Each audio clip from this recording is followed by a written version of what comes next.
Hello, I'm Sandhya Vankamamidi, and I'm super excited to be with you here today talking through what's new in Azure Machine Learning. A really quick agenda. We'll be doing a little bit of a setting of a context. What's new, what's in the preview of the Azure Machine Learning product will come next. A demo, a deep dive, and then we will close everything with what's next. One of the things that makes me super excited to come into work every day is the fact that the work I do makes a huge difference to everyday lives of people around me. I'm starting out with this scenario because I want to land the fact that artificial intelligence and the AI applications are going to make a huge difference to every single person that is around us in the years to come. This particular example is a very cool one as well, technologically speaking, because it's made by the eSmart systems in working with Microsoft, and it is about creating a connected drone. The challenge is that eSmart systems provides services to power supply companies, and these power supply companies, the primary big issue on their hands is power line inspections.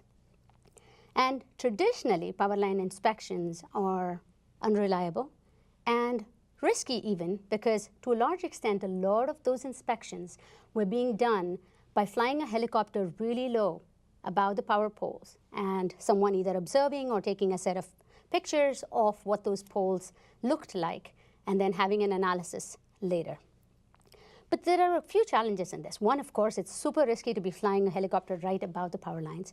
But more importantly, even the set of pictures, there is a level at which it is very hard for humans to scale.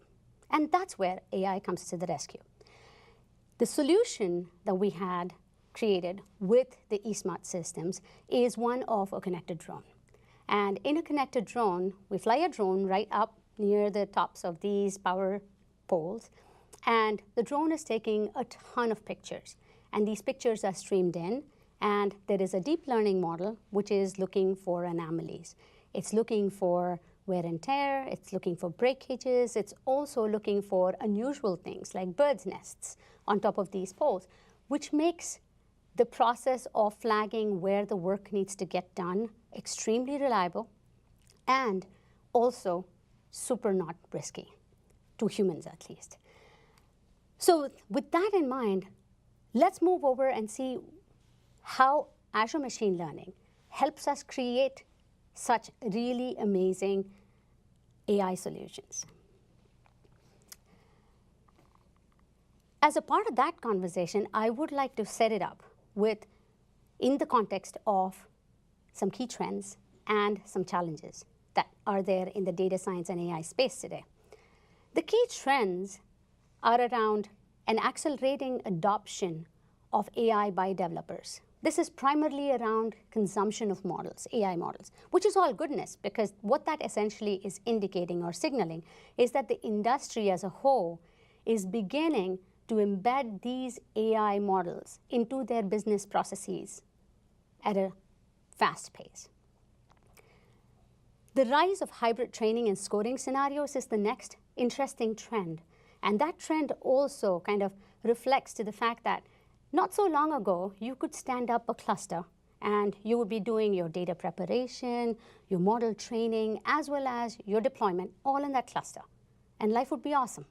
But not anymore. I was just talking to a customer the other day who has a lot of information, data that is sitting and which they want to use to actually train their models. But here is the scenario that they described. They would like to take that large data sets that they have and use a data preparation capability on HDI and then pare that data down to a manageable level before they do model training. And that model training, they want to do it on a GPU VM. And finally, once the model is ready, they would like to take the model and deploy it on Kubernetes in a super high availability service.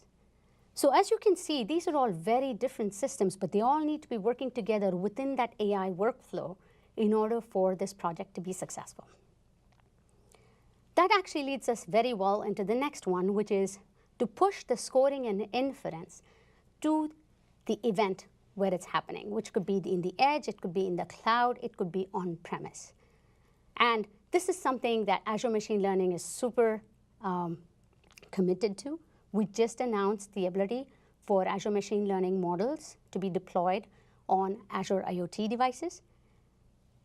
And this is something where we see there is going to be a tremendous amount of growth in the future. And last but not the least, the growth of diverse hardware, CPUs, GPUs, FPGAs, ASICs.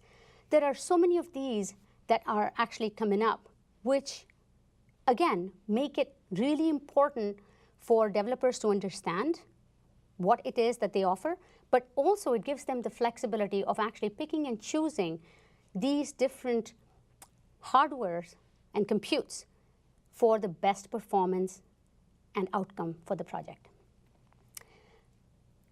After looking at the key trends, it's super important to also balance it out with the challenges that are there in the system. And the challenges essentially are data prep. Every single data scientist that I have talked to talks about the pain of data prep. And data preparation consumes almost 50 to 80% of their time, depending on the project and depending on the data sets. And the model deployment and management is probably the one that is actually the, putting the most amount of sleepless nights in the heads of the CIOs and the CTOs of different companies. Because while it's straightforward to think that, oh, we're going to go ahead, take a data preparation, workflow, we're going to build a model. Now we have a model that we're going to deploy. The challenge is that these models that are deployed are then being used by hundreds and thousands of people within your organization to make decisions. And it becomes super important from an auditability point of view, from a lineage point of view, as well as just from maintainability point of view, to know and understand where every model is and who are the users for that model. And that's where the model deployment, management, and lineage scenarios become challenging. And last but not the least, as probably everyone who is in data science can vouch for, it's super hard to explain some of these models to end business stakeholders in order for the business stakeholders to be able to take a dependency and change business process. So that's also something that we see as a challenge that we look forward to investing in. The AI development lifecycle itself spreads across an ingestion of data. There is storage and manipulation. There is preparation and training, as well as the model creation, management, and serving up the model. But the Azure Machine Learning as a product focuses primarily on the latter part of this lifecycle. And we will look at a deep dive into what exactly are the steps that we hope to make more efficient. So what do we have already? We already had shipped the Azure Machine Learning Studio as a product for the last couple of years. And the offering was primarily targeted towards the emerging data scientists who would take the graphical build capability to rapidly create and deploy experiments. And this was very well received, and we have hundreds of thousands of deployed models on this service today, which is serving up billions of requests. However, we've also heard a lot of feedback from these customers, and their feedback is very, very unanimous. It's the users love the convenience of what we have shipped. However, they also need greater control over the choice of compute and data, and they need more options in terms of the model deployment processes and the flexibility to actually use frameworks of their choice.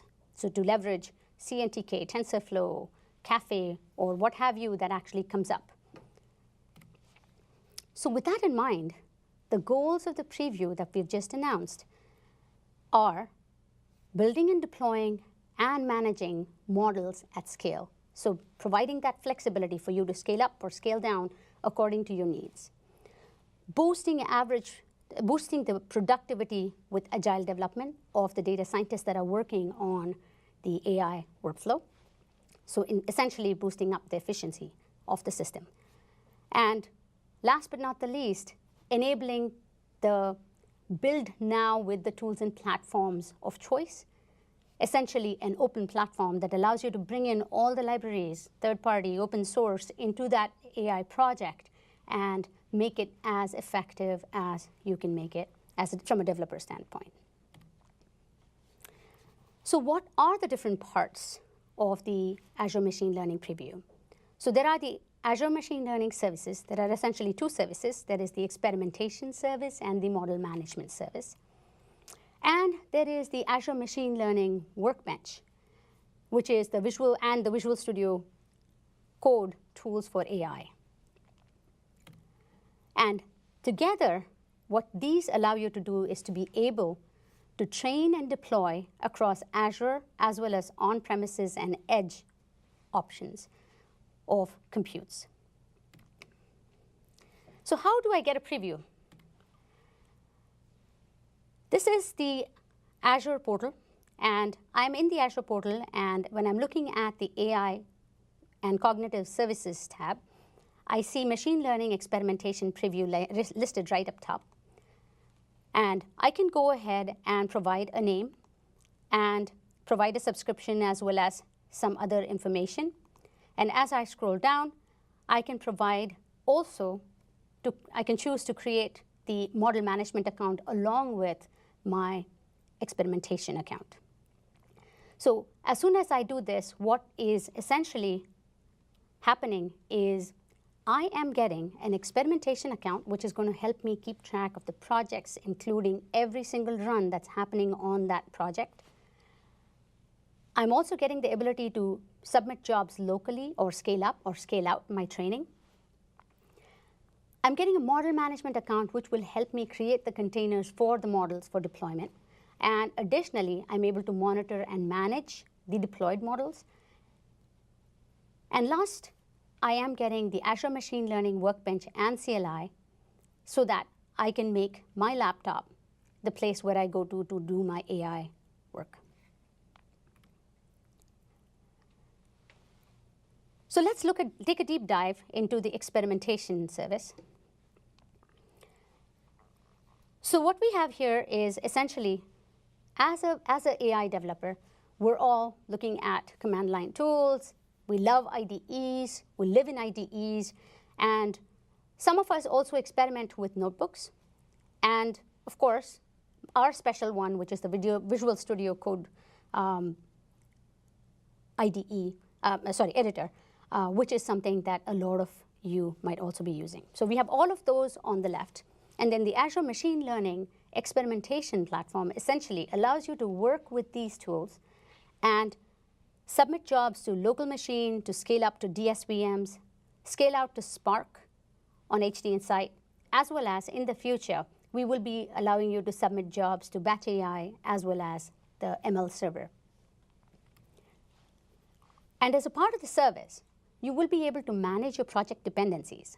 And this is one of the places where we've heard, again, a lot of feedback from users, because the challenge is that you can get a machine learning model done and working on your laptop, but then when you go to deploy it, when you go to scale it up on a different machine, all kinds of dependencies are broken. And that makes it very challenging to actually figure out how this particular model that was working perfectly on your laptop or on a VM should now be working on a different compute. And we take care of all of that. So what the Azure Machine Learning Experimentation Service does is it actually ensures that your dependencies are all tracked, and that when you submit these jobs, it actually is going to ensure that the target compute has all of the dependencies that your project needs in order for it to work. It helps manage training the jobs locally as well as scaled up and scaled out, as I just mentioned.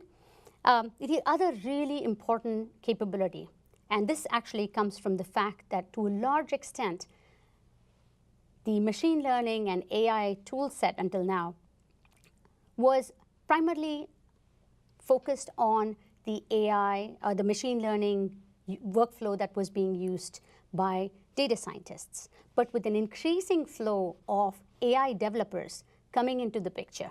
There is a lot more of the SDLC and the SDE capabilities that are required and expected in the AI projects.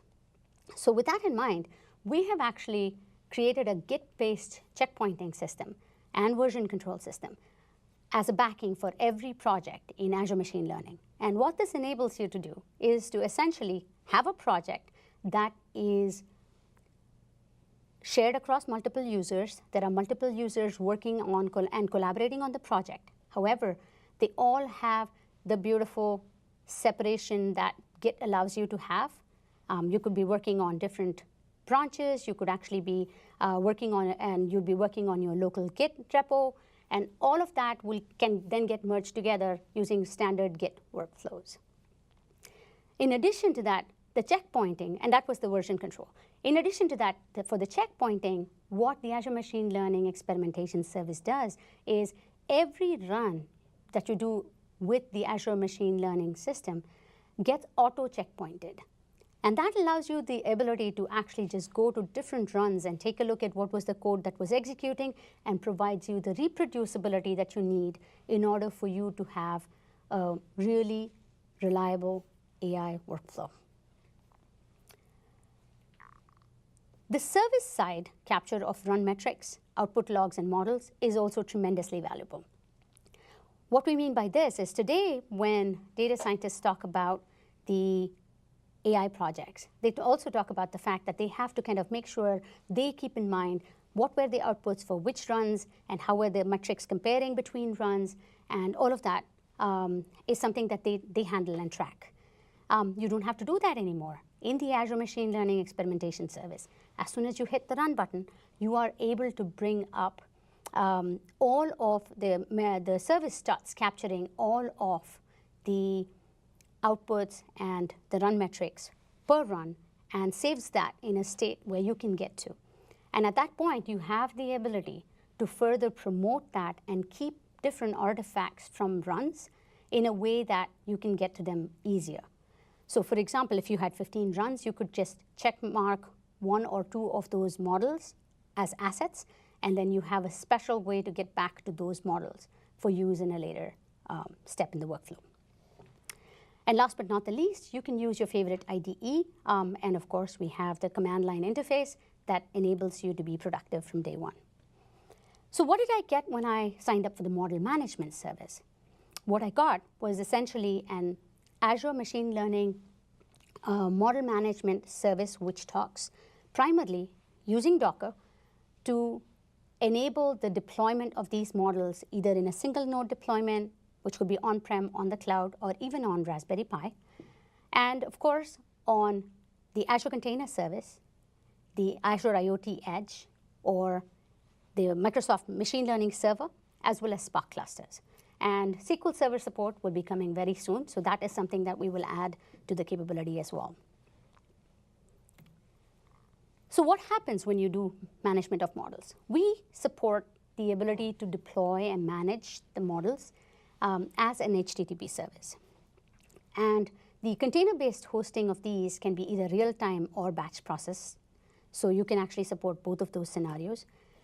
The management and monitoring through Azure Application Insights gives you the ability to really fine-tune the actual decisions that you need to be making in order to actually scale up the deployment or scale down in terms of the access from different business applications.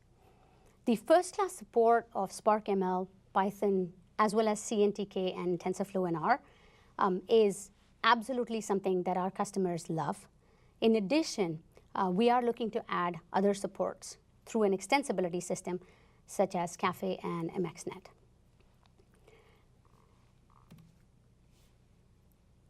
The coolest capability that we've talked about with the publishing of the model, the model using the Azure Machine Learning Model Management account is what I call the Excel magic.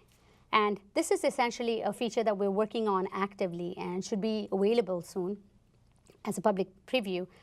And the idea here is to be able to take the power of these models and embed them right inside the tools that are being used by the data analysts and business analysts every single day within your organizations. So Azure Machine Learning models that are published using the model management account can be used directly within by calling the Excel function. It's an Excel custom function extensibility that we are leveraging in order for us to be able to show up these models as Excel functions. So the third thing that we actually got as a part of the sign-up was the Azure Machine Learning Workbench. So what is the Workbench? The Workbench is essentially an installed tool that is available for Windows and Mac today. And I think of this as a companion app. It's a companion app for AI development because as developers, we do tend to use our IDEs as our primary development tool. And to be super clear, it is absolutely possible with everything that I've spoken today to actually live and breathe just in your IDE and not have to open up the Azure Machine Learning Workbench. However, the Azure Machine Learning Workbench is targeted to make your AI lifecycle simpler by having the right set of capabilities, such as an embedded Jupyter notebook, as well as run history and comparison experiences that I will show you in the demo. Additionally, there is a very deep data wrangling experience, which we call the AI-assisted data wrangling, which targets directly at the feedback that we've heard back from data scientists over and over that data wrangling takes up too much of their time. Consequently, this data wrangling experience that we've invested in really focuses on simplifying the ability to get the data, understand it, and prep the data for the machine learning model training experience to get kicked off. And we heavily leverage the PROS capability, which is program synthesis by example. And this capability essentially is AI for AI, because we've embedded the ability for an AI system to understand your intent and then try to find out which is the right program that you're trying to use in order for you to change your data, in order to transform your data. And we'll look at a demo of this when we get into the demos. We also allow you to extend and customize the transforms and featureize through Python. So there is a lot of extensibility capability that is built in. And we generate both Python and PySpark for execution at scale. So you can take all of the data wrangling steps that you're creating and then operationalize that if you wanted at scale.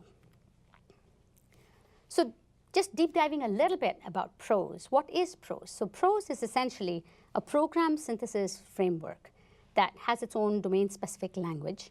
And what it does is, as the user is specifying an example, which is basically an intent, the program synthesis framework then creates a valid set of programs that it thinks will fit this particular intent. And usually these run in thousands.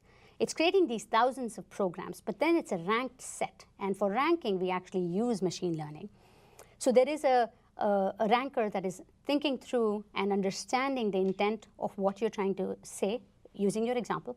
And then it ranks that particular program highest, and it shows you the output.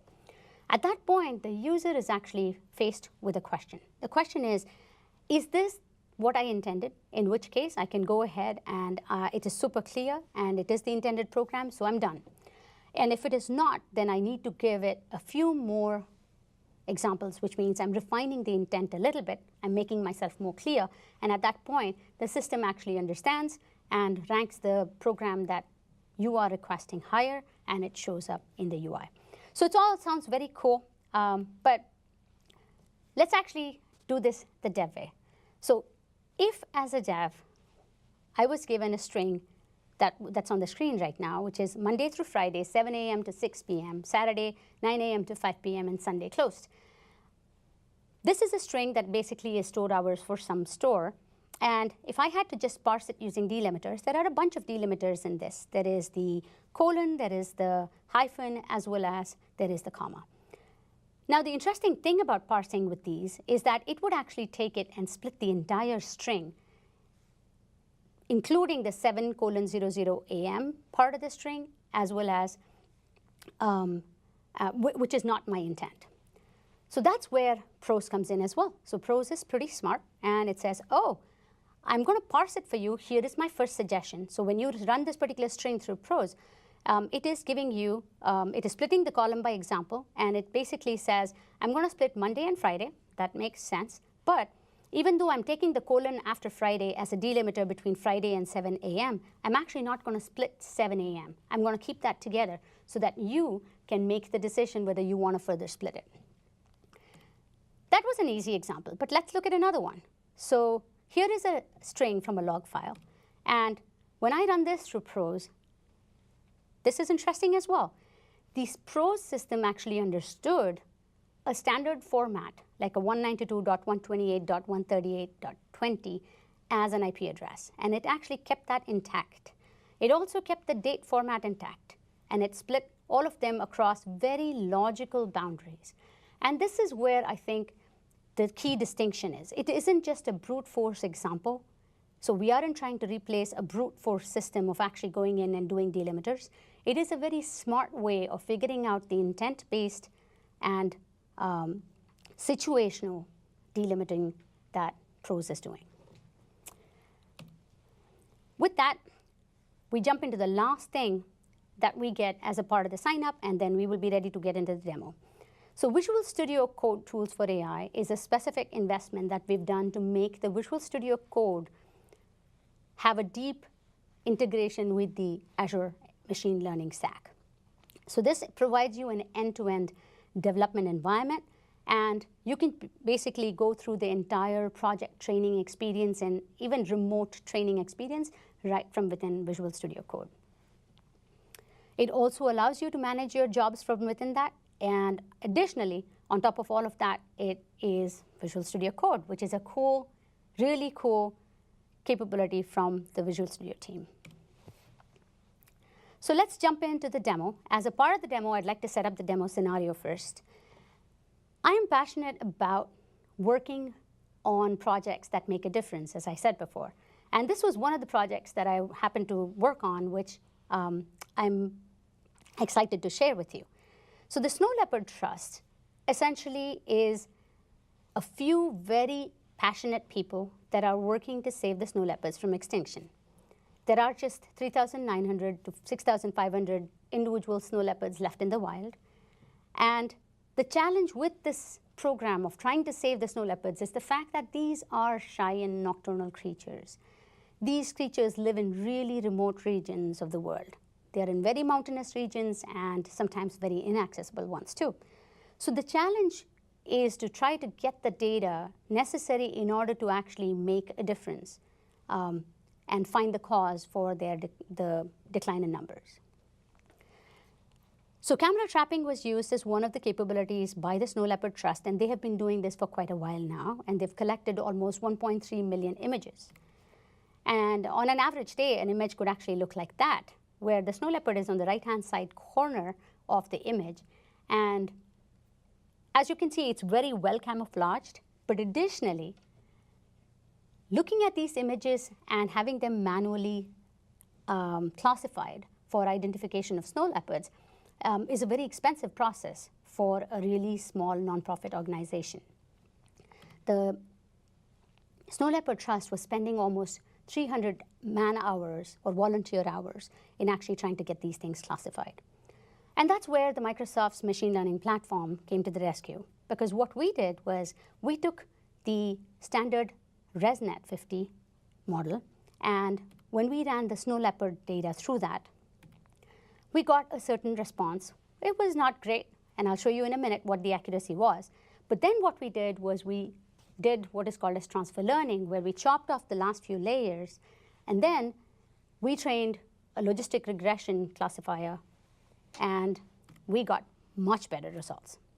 So we could improve the accuracy from 68% all the way up to 89%, which is phenomenal for a really small nonprofit organization, because now they can take all of that volunteer hours and spend it towards something else that makes a true difference to the lives of these snow leopards.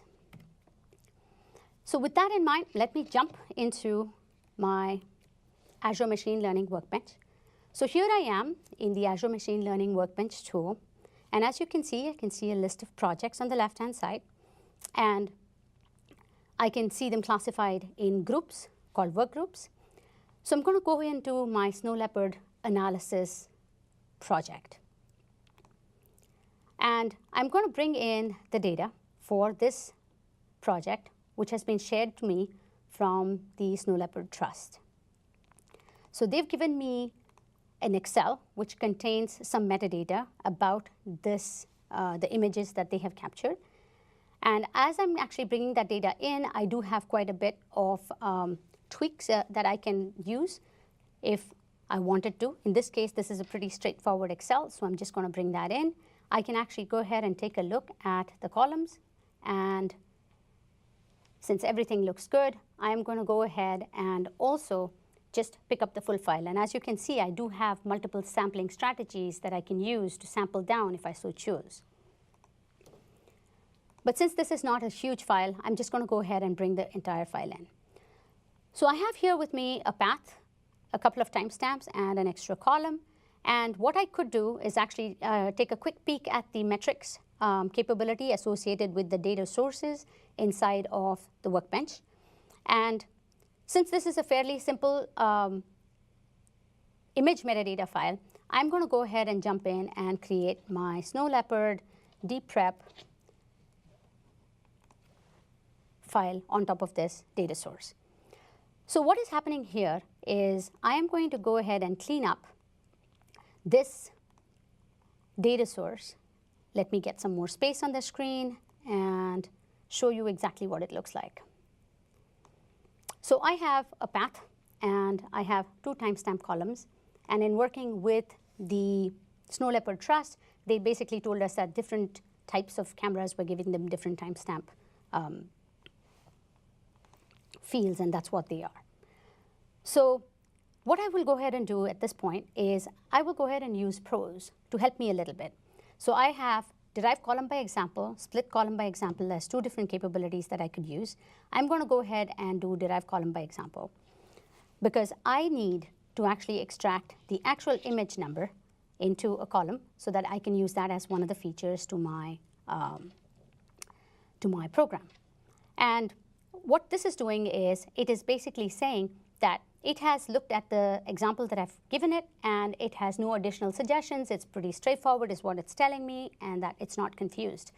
And as you can see, it's actually gone ahead and extracted it out. The interesting thing about this is that if I were to sort this, what you would see is that there were some really rows that were an anomaly to the rows that we looked at initially. And the prose system was smart enough to actually go in and pick up 1339 and not really just look at the entire string after the last underscore. So as I mentioned, there is an intent that it's trying to understand, and it is going ahead and picking that up and surfacing it. That was a fairly straightforward extraction, but you can also do something different, which is I am going to try and label this data set. And I am going to say that all the images that are in the other images folder, I am going to associate a label of 0, not true, right? And again, this is analyzing, and this is a slightly harder extraction, and so usually what it will do is it will actually give me some suggested rows where it isn't very sure what is going on.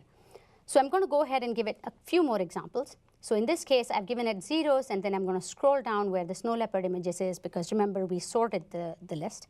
And I'm going to go ahead and give it a 1 in all of the places where the Snow Leopard images are. And sure enough, it's actually gone ahead and completed that transformation. And it is actually pointing to the set of rows that it isn't sure about. So now I go ahead and look at that fact that it isn't able to guess for the other images. So I add in one more. So at this point, I've given it 4 examples. And so now what it's done is it has completed the transformation. I do see that there are some rows that are missing. So there is a little bit of an odd experience here, which is unusual. So let me go ahead and fix that problem.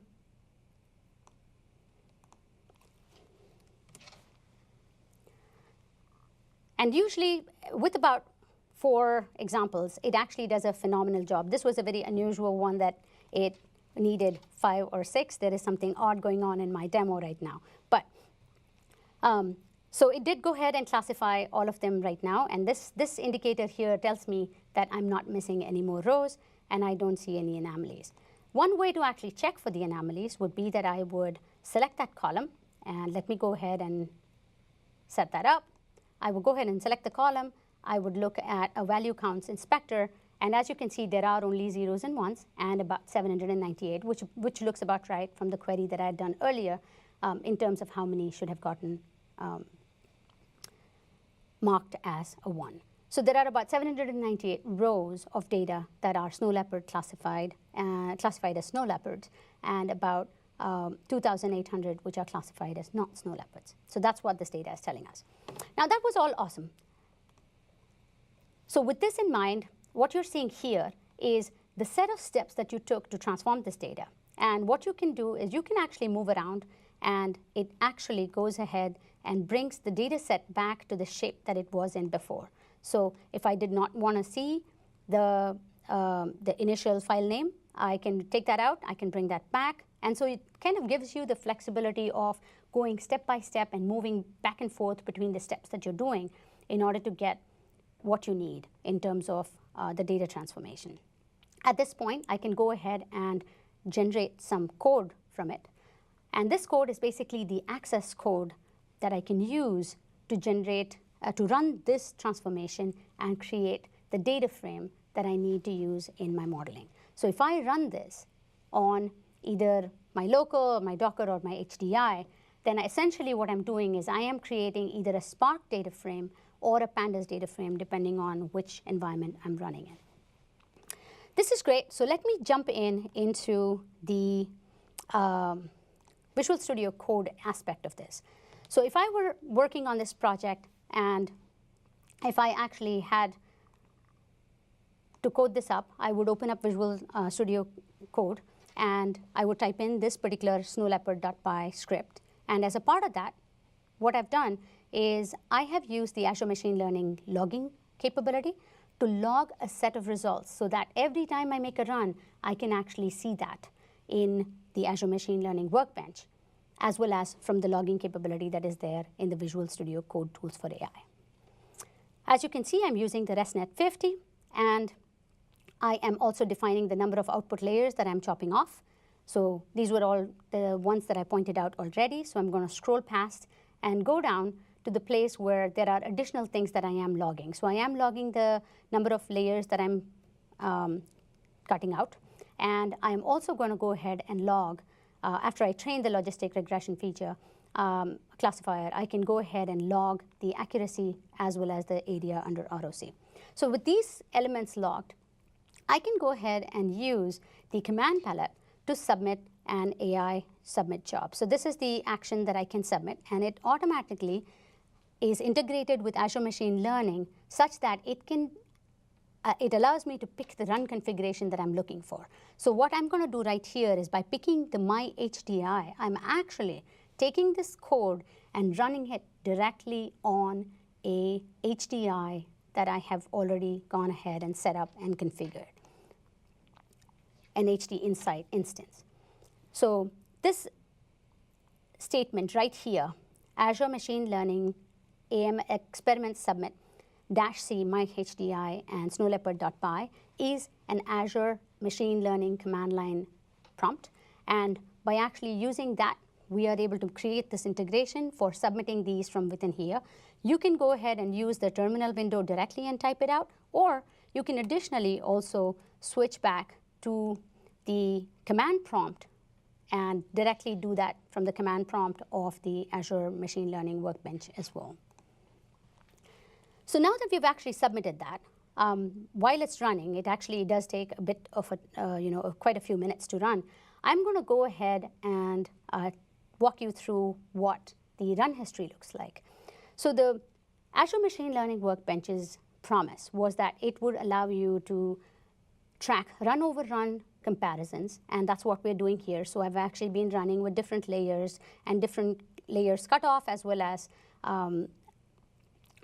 the accuracy has been varying across that. So I have here a set of runs, and as I can see that when the layers were cut at when 3 layers were cut out, I got the maximum accuracy. And so those were the runs between 10 and 15. So I can actually go ahead and take a look at that. Additionally, I can actually compare multiple runs. So I can go ahead and look at, say, runs 14 and 15 and hit the compare runs capability. And this will let me bring it up side by side. I can take a look at these numbers side by side and really figure out which one it is that I want to take a dependency on, right? These two look pretty darn close, so I'm just going to pick one, and I'm going to go with it. So I can, at the time when I know which run it is that I want to focus in on, I can go ahead and click into that run. And as you can see, for every run, we actually save the set of output assets that you have called out. So in this case, the outputs that we have saved is the actual snow leopard pipeline that was created at the end of that run. So, and what I can do is I can now promote that, and what that does is it actually creates an asset for me within my project, so that it actually creates a link to that asset in a way that that asset is something that I can retrieve very quickly with a smaller list, instead of trying to go into a specific run and then pulling that asset back up. So in the interest of time, now that we actually have an asset, I am going to jump into the command prompt that I already had open, and I am going to go ahead and show you how we can operationalize this model. Since this was a model that was already created, what I'm going to do is I'm going to use the AZML service create real-time with the model name that we just looked at, right? And I'm giving it the model name. I'm giving it a scoring file as well as a name, and I'm going to go ahead and change that name. And I'm also calling out that I am interested in PySpark. So this does take quite a bit of time. So again, I'm going to set it off and jump over to the service that I had already created. And I just wanted to show you how this kind of ends up looking in an end business application. So this was a service that was created and has already, it's a real-time service. And what we did was we slapped on a really nice looking UI, a web page on top of that.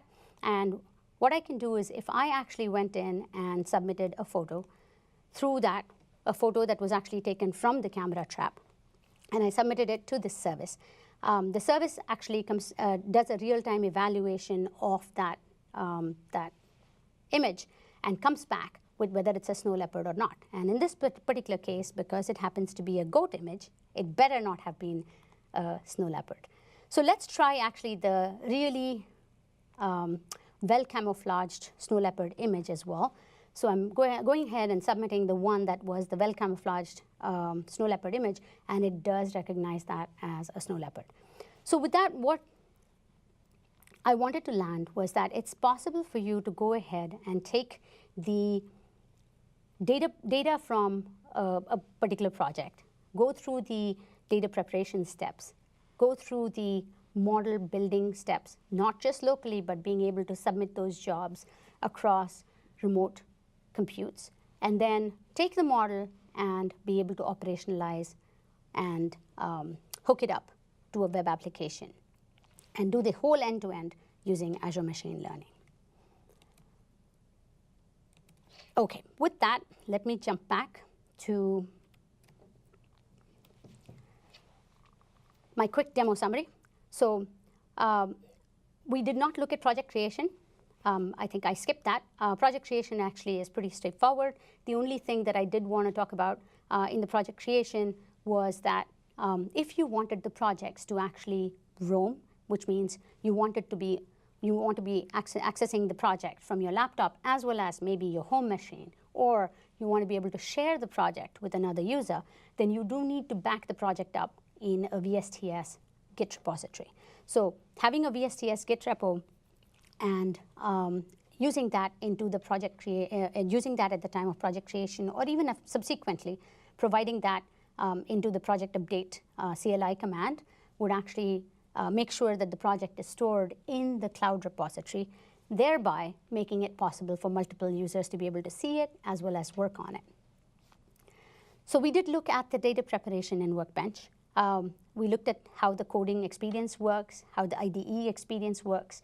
We looked at job submission via the VS Code path on a remote HDI cluster. We looked at run comparison within Workbench, and also the notebooks capability is available on Workbench. I did not show you that. I can show you that really quick. So the embedded notebooks is a capability where you can do quick REPL checks for what it is that you're trying to do, and this allows you to actually build your code up in a way that is easy to debug. So you can go through this experience and use this by coming into the notebooks. You can actually start the notebook server, and at that point it's actually initializing the kernel for you, and you can then start using this notebook, which is saved along with the project. Again, that's the beauty of this, which is now this notebook is actually traveling along with your project. So it's actually all of the project contents in one place. So once you do have the notebook server enabled, then you can start going ahead and using the REPL capabilities and making it super powerful for your project. We did look at model deployment, and last but not the least, we did look at scoring. So service pricing. These are basically, like I said, there are two separate accounts. There is the experimentation account and the model management account. The experimentation account is charged per user, and there are different tiers. And the first two are free. The model management account is, again, tiers based on the deployment scale as to how many different models you want to host. And there is a dev test here, which is free for you to try out. So again, the basic first two experimentation account user seats are free, and subsequent seats will have a charge of about $50 per month.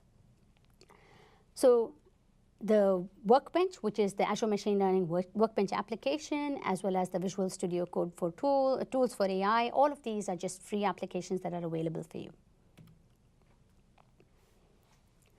So what's next? What's next is, let's get started. You can learn more on http://azure.com/ml. And there is a ton of amazing tutorials and videos and documentation to go try out. And tell us what you think. We take feedback right from within the application. So do click on the smiley face and feel free to send us if you feel happy, as well as if you feel sad. And we take a look at these very actively. We love to hear from you, and we will be super actionable on the feedback that we're getting from the community.